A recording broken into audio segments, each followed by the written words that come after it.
Hi, I'm Jennifer Mulchandani. And I'm Heather Michaelgard. Welcome to the M Word, where we have uncensored conversations on all things marketing. Due to COVID, we are not recording in the studio and apologize for any poor audio or technical glitches. As soon as it is safe, we will have our guests with us in the studio. Until then, stay healthy and wear a mask.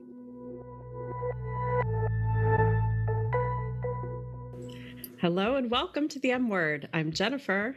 And I'm Heather. And today we're talking to Gresham Harkless with Blue 16 Media. Gresh is the founder of CBNation and Blue 16 Media. CBNation focuses on increasing the business success rate by providing visibility and resources to CEOs, entrepreneurs, and business owners.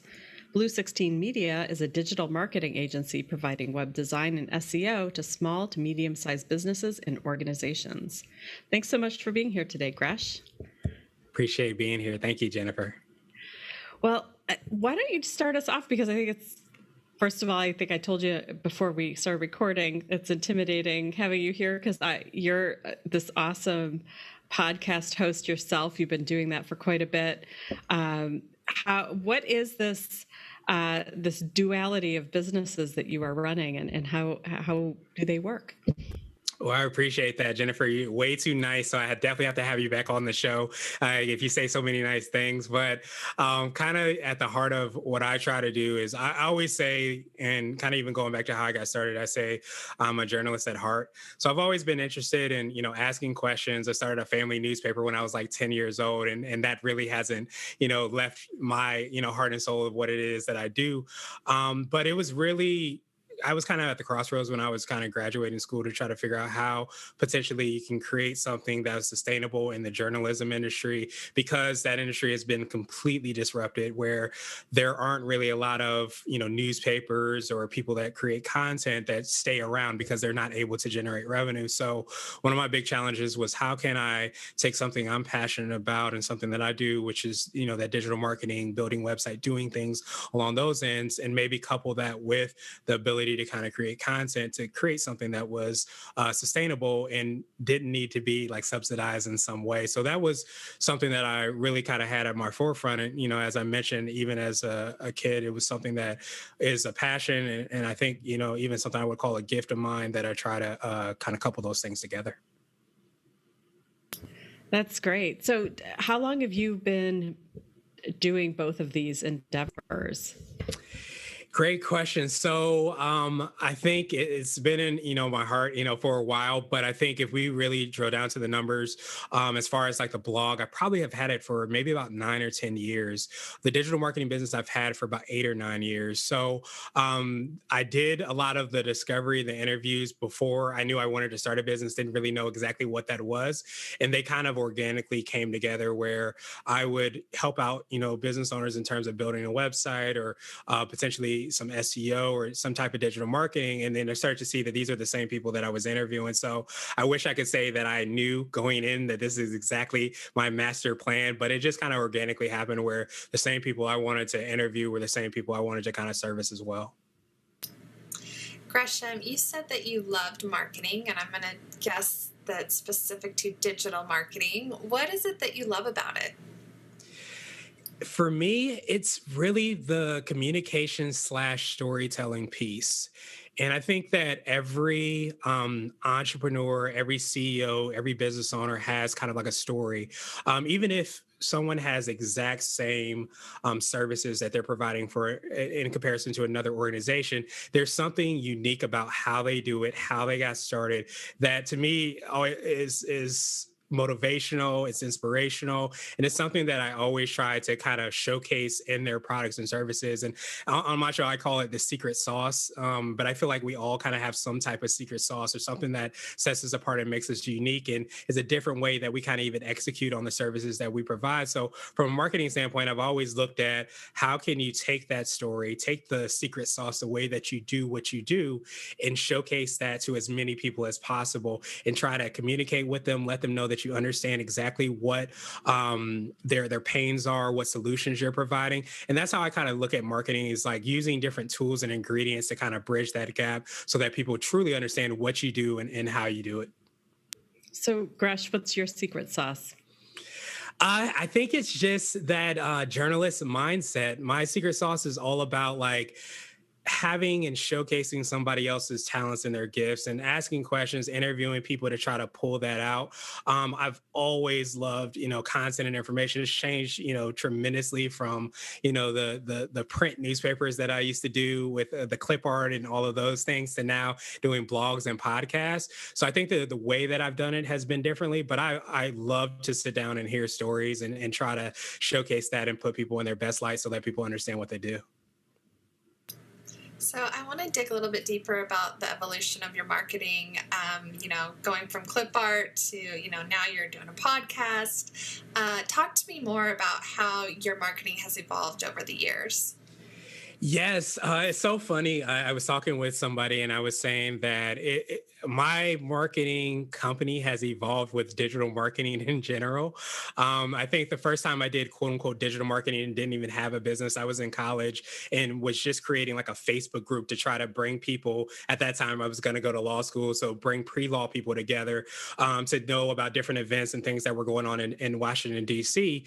And it's crazy to think like how much that has evolved as Facebook has evolved and how digital marketing platforms have evolved. And I think what I used to always say is that, I do digital marketing, and that used to include Facebook, that used to include building a website, it used to include so many different aspects. Now, because it's so broad and because each of the different platforms are so sophisticated, I've niched down more in terms of the services than anything else. So as the platforms have evolved, as I've evolved and kind of understand exactly what I want to do, it's been more of understanding like this is kind of like our laser focused way that we want to try to help clients to build a foundation. And we don't necessarily want to do these other aspects. We're not like a social media agency, for example, even though that plays a part in what it is that we do. We're aware of it, but we're not necessarily hanging our hat on that's exactly what we do. So it's all in trying to, as they become a lot more sophisticated, understand what our lane is and really kind of stay, true to that as much as possible. Yeah, I love that. And I think it's interesting because, there's agencies of every stripe. And I said to somebody today, I said, marketers, we have the same toolkit. It's like there's not a toolkit that you have that someone else doesn't have. It's how we deploy our tools, and it's which tools we sharpen the most. And so I think it's interesting that you've chosen to niche down the way you have. So was that an easy evolution for you to go in the direction where you are now, or was it out of just the tools that you most enjoyed using, or did you see that was that like an intentional market opportunity that you latched onto? That's a really great question. And I think it kind of just happened, organically over time. But I think too, when you start to kind of like run the business, you also have to work on your mindset. And that piece is kind of looking from more of an abundant mentality. And that's something that I've had to kind of work on a lot. And I think we all have to work on, so much, because I think as soon as you start a business, you just want to try to help as many people as possible. If somebody says, do you do, X, Y, and Z? You're like, of course I can try to do X, Y, and Z because I want to help you out. But as you start to evolve and you start to work on certain projects, work with certain clients, you realize that, hey, this isn't necessarily what I want to do. I want to focus more on A, B, and C rather than, X, Y, and Z. And I think that's probably definitely been a part of the process for me. And I think too, as you said, like there's different agencies that have, different ways that they deploy and execute on the different tools that they have, but you start to really know what you do better than anybody else. And you start to hear that from clients. You start to feel really at home and confident in what you're doing. And I think it takes time to get to that point. And I think it's always an evolving, process. But I think for us has really been about understanding this is where and what type of service that I want to grow more than anything else. It's not that we necessarily can't do certain things. It's just that we feel like we're, the best or close to the best at, what it is that we do. And we want to lean more into that and get better. But you have to be able to let go of things, which is definitely the biggest challenge when you start to kind of niche down. I love that. So how far into your journey did that confidence become more evident to you, where you felt like I'm an expert? When did you know that? I feel like it's an ever evolving process. I'm just I think my personality is always that there's always something I can get better at. So I see like the word expert, or even I use the word CEO, or whatever that might be, thought leader, as something that is kind of like that carrot that you never ever reach, because I feel if I reach that expert status, then that means that I can kind of rest on my laurels.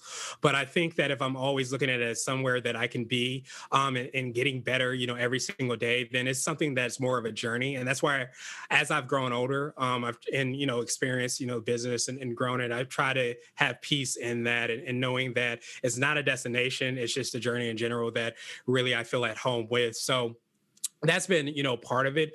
But I think once you start to see successes with clients, you start to get more confidence. And I think that every level that you go to, there's going to be some type of challenge that you have, and it's just a matter of kind of leaning on some of those successes, some of those wins, to be able to kind of see that come to fruition. Okay, I'm going to ask you an uncomfortable question.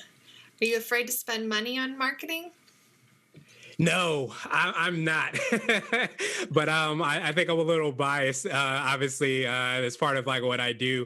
I think that what I try to be very, very careful about doing is staying true to who I am and how I see the company going, and not trying to replicate what somebody else is doing. I often say, and this could be definitely adopted to marketing, is if you run your own race, you'll never lose.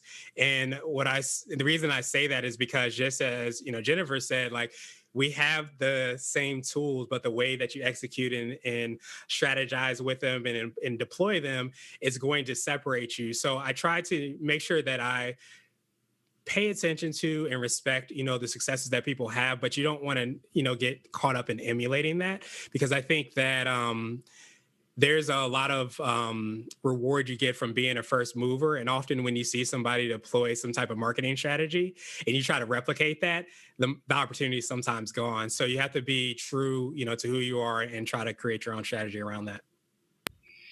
So I'd love to sort of get you to dive a little bit into, your niche, your web guy, you're building sites, you're probably rebuilding sites that are dated, you're maybe brand new sites.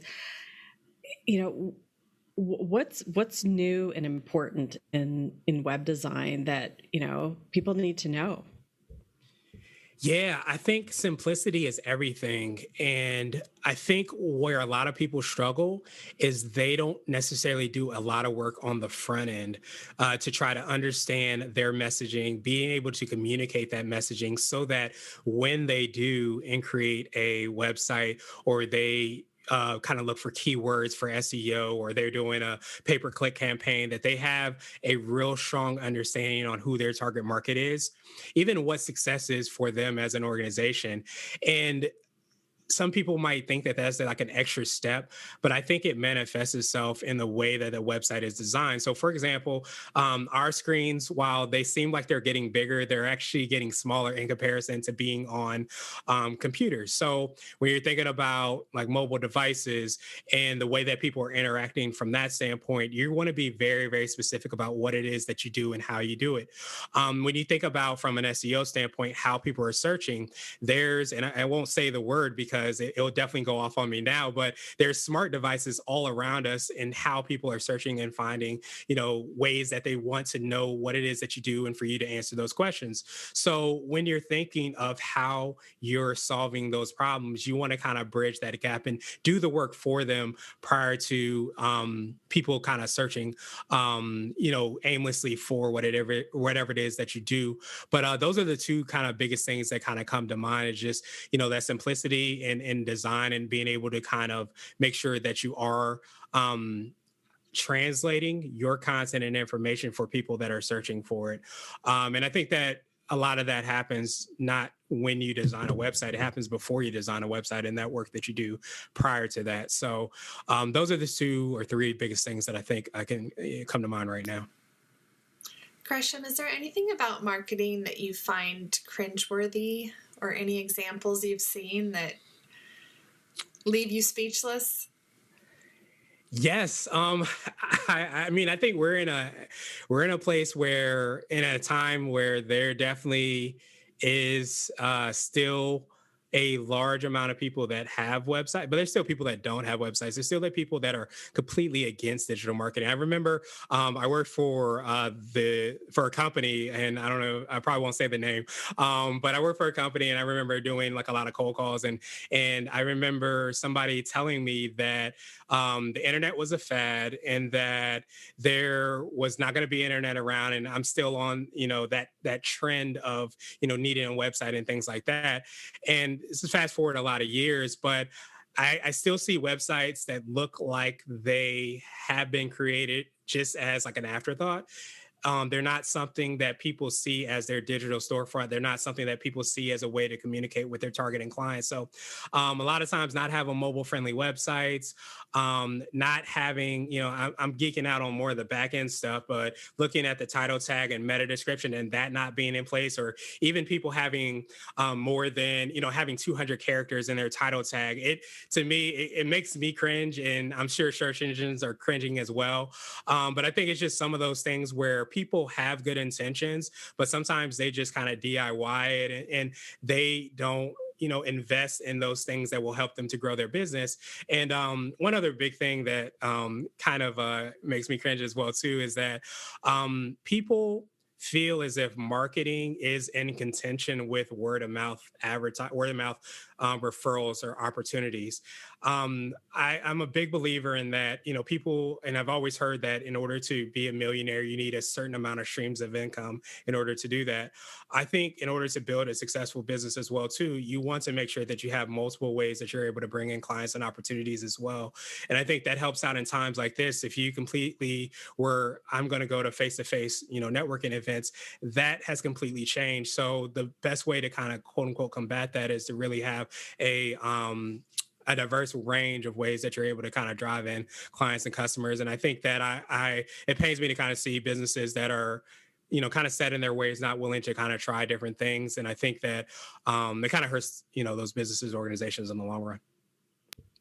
Yeah. So what is do you have a rule of thumb, or what do you say to a client who says, so how long will this website last me? Or how often do I need to invest in this,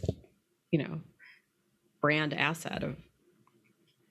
Yes, I usually say you want to really look at your website probably around 3 to 5 years. And it doesn't necessarily mean that you want to have a redesign. You might just want to have a refresh.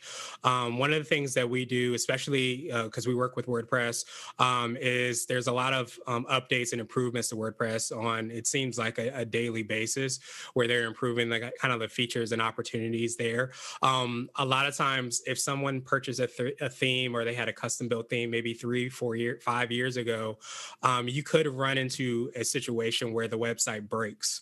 And when the website breaks, you can fix it. And it usually depends on a case-by-case basis, but sometimes that refresh will kind of take care of it. Not all designers and developers are created equal as well too.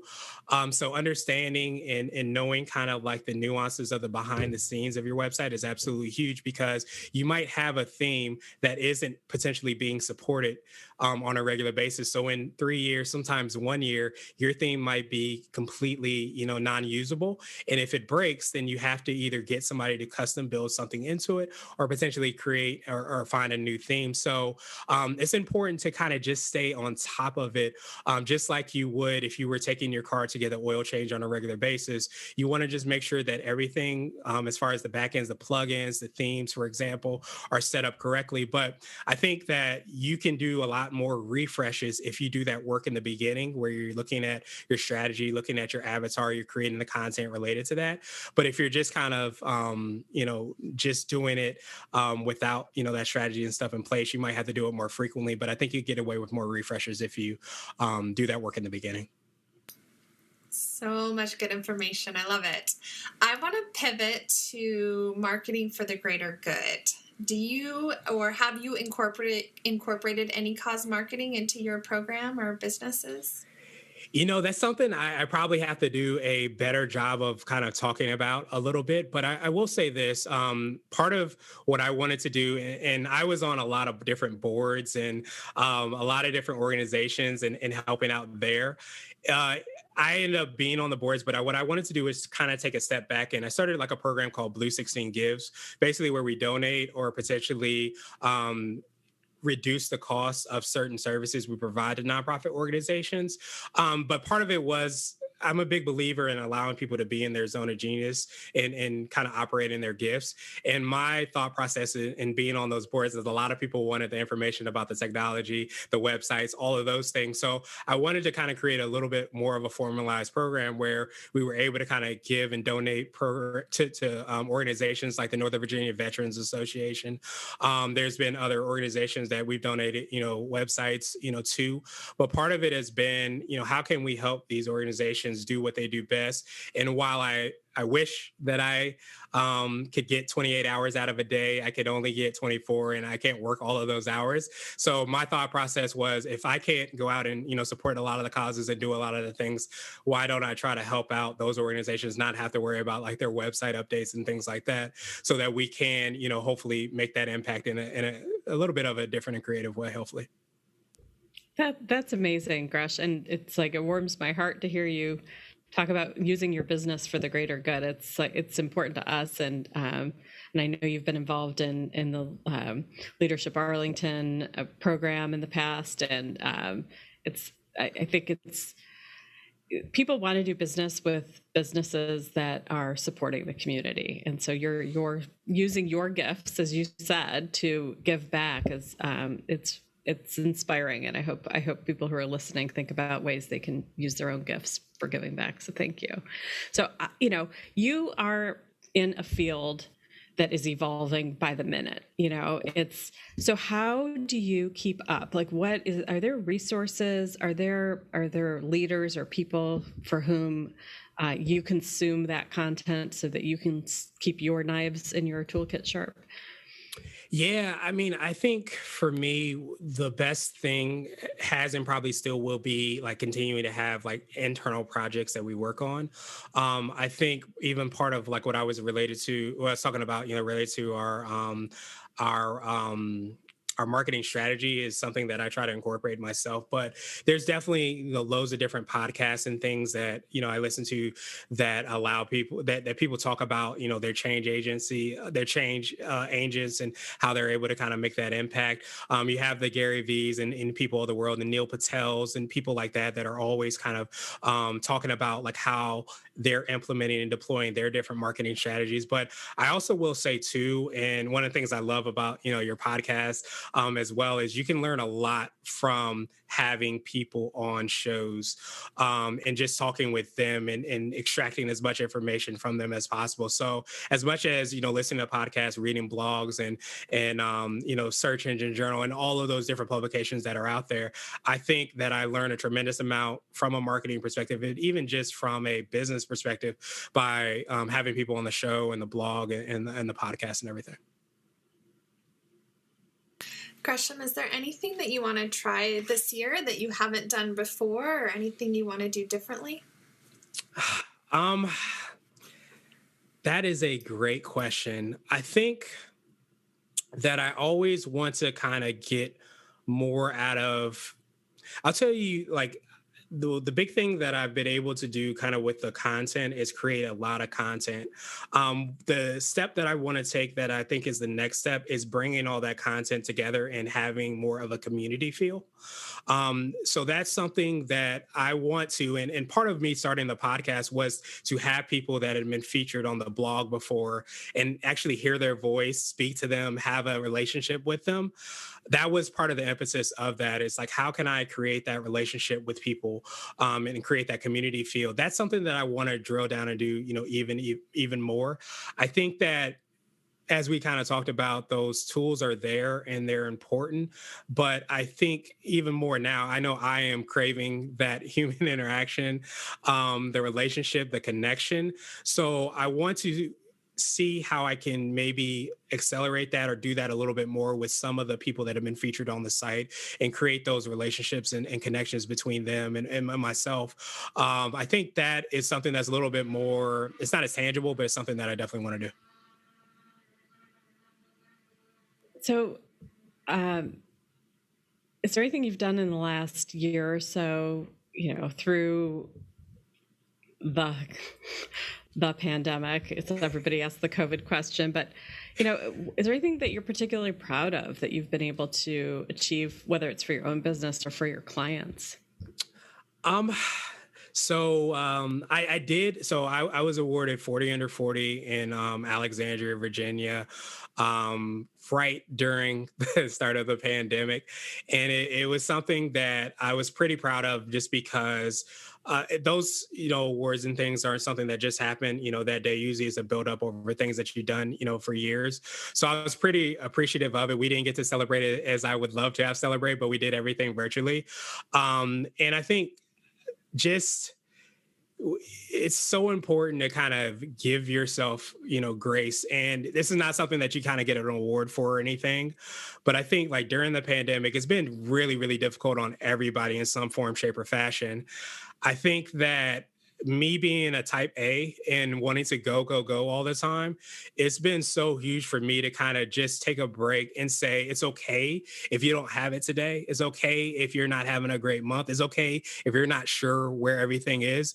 And I think that has been something that I've, taken away from the pandemic, which of course, there's been a lot of, less than great things that have happened during the pandemic. But I think one of the things that it is reminding me of, and I even heard somebody call it the great pause, it's reminding me to kind of pause and celebrate some of the wins and the journey that I've had. And the fact that I even have a business in, during a time like this is something I'm really grateful for and appreciative of. So hopefully, that, answers the question. I think it's just me starting to celebrate the wins and celebrate the small wins and being appreciative of every aspect of life that probably has come out a lot during this time. I think that's great advice. Gresham, if you could go back to the first day you started CBNation or Blue 16 Media and tell yourself one thing, what would that be? It's gonna be hard, and hard as hell, I would definitely say. So it's something that is probably one of the hardest things that you can definitely do. And you hear sometimes that it's going to, I heard in the beginning it's gonna, take twice as long and be twice as hard. And I think when you're young and naive, you hear it, but you're like, okay, well, I'm gonna do it differently. It's not gonna be that for me. It was that for me. It still is that for me. So it's definitely been one of the more challenging things that I've ever done in my life. And I think that so many times I talked a little bit about the mental health and all of those things. We don't realize like running a business just in and of itself in a vacuum is hard, but trying to balance relationships, trying to grow and move and do all those personal human things is probably one of the hardest things that you'll have to deal with. And it's not just the business, it's all the other, balls that you have to juggle along the way that is really, really hard. But I would definitely tell myself to keep going, don't give up. And know that you have more than sometimes you think that you have, that it can help you get to where you want to be. That's great. Would you ever want to give up? Yeah, there's definitely been times I've wanted to give up. I think everybody who's run a business has felt those feelings. But I think that what I've really tried to do is I'm really, I'm a big believer in God. I believe we all have gifts. I've leaned on that heavily. And when I started my business, it wasn't a popular thing that I did, but it was something that I feel like I was called to do. So when I kind of put that in perspective, I understand and really drill down on my why. It's definitely helped me to kind of understand that even though it's difficult, even though it's hard, it's not just for you, it's for, the gifts and the talents and the opportunities that you can give to others, especially like during podcasts and interviews. So it might be difficult, it might be hard, but, don't quit and don't give up.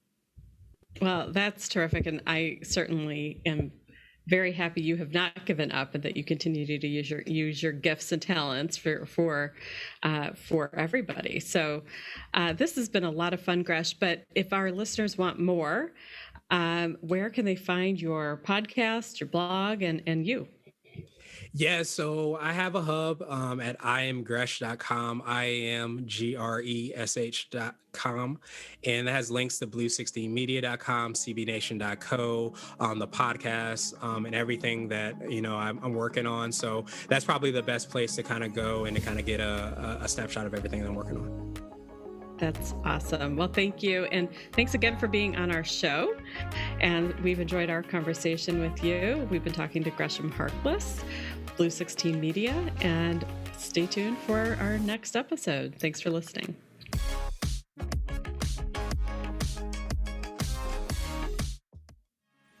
Thanks for listening. We hope you'll come back. Subscribe to the M Word wherever you listen to podcasts. And for more uncensored conversations, visit the M Word page at arlingtonstrategy.com.